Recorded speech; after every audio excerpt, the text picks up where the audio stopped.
क'क्राझार जिल्ला बनसुनि नैथि गायसनथाइ सानखौ दिनै सानसेनि हाबाफारिजों रायमना फ्रेन्डस क्लाबाव गाजा गोमजायै फालिनाय जायो।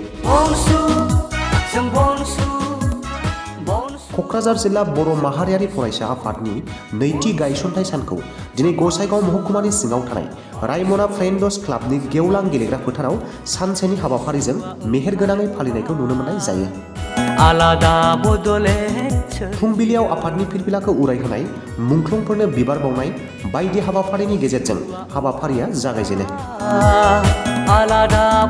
दिनैनि बे हाबाफारिनि गेजेरजों क'क्राझार जिल्ला बनसुनि गाहाय नेहाथारि जोंदाव बसुमतारी बिथाङा बेबायदि गोख्रों बिबुंथि लाखियो। क'क्राझार जिल्ला बर' माहारियारि फरायसा आफादनि नैथि गायसनथाइ सानखौ लानानै जों दिनै रायमनानि फ्रेन्डस क्लाबाव जों सानसेनि हाबाफारि लानानै दिनै गाजा गोमजायै फालिनो आखायाव लादों। गिबियावनो जोंहा फिरफिला बिरहोनाय हाबाफारि जोबनानै थांबाय। मुंख्लंफोरनो दिनैसिम जेसेबां बड'लेण्ड आन्दलनाव रुंसारि जालांबाय बिथांमोनखौ जों मान बावनाय हाबाफारि जोंहा जानानै थांबाय। बेजों लोगोसे बड'फा उपेन्द्रनाथ ब्रह्मखौ जों मान बावखांबाय। दिनैनि बे गोथार जोनोम सानाव आं बेखौनो बुंनो सानदों, क्लियार मेसेज हरनो सानदों रायजो राजानिसिम। बनसुआ बड'लेण्ड दानो थाखायनो जन्म जादों, माब्लाबाबो फासयनाय नङा।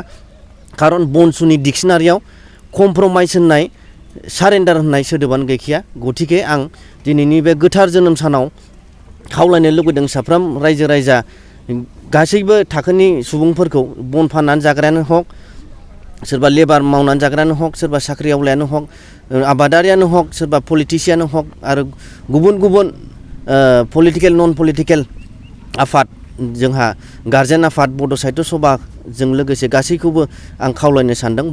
बनसुनि बे बड'लेण्ड आन्दलनाव मेगन मेसेबनानै गासैखौबो बारसोमजोबनो जों खावलायदों। मानो होनोबा जों बनसुआ बड'लेण्ड बिनिनो दाजानाय। जों जेरैबाबो जों बड'लेण्ड नङाबा जों गोजोना। जों बड'लेण्डनि थाखायनो जों नांलांबाय थागोन।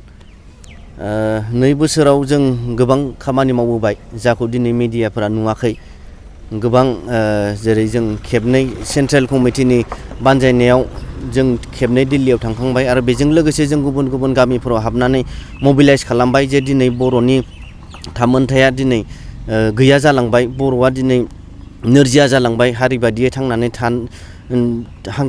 थानो थाखाय जोंहा जा मोन्थाय मोननांगौ जों दिनैसिम मोनाखै। जों बेफोरखौ रायजो राजानि सिगाङाव जों प्रकास खालामबाय, आरो नैबे फैबाय थानाय समफ्राव जों मा खामानि मावगोन बेखौ जों दसे उनाव डेलिगेट सेसन जिरायगोन, जों बेयावनो सावरायलायगोन।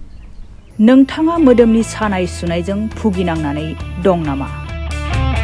नोंथांनाव जानजि सानाय, गोदोना सानाय, हान्थु सानाय, आखाइ फाफ्लि सानाय, आथिं मिजौनाय, पेरालाइसिस जानाय, खर' सानाय, मोदोम गिलिर मोननाय, नोरजिया जानाय बेराम दं नामा? जुदि नोंथाङा बेफोरबादि बेरामजों भुगिनांनानै दंब्ला नोंथांनि थाखाय मोजां खौरां। DB निउसनि गेजेरजों मिथिहोहरनाय जायोदि क'क्राझार बड'लेण्ड थेरापिस्ट सेन्टाराव थेरापिस्ट थुब्लाव ब्रह्मआ गोरलैयैनो खम बेसेनजों फाहामथाय होगासिनो दं। गोबां मिथिनो थाखाय 9974030738 मबाइल नाम्बाराव जगाजग खालाम।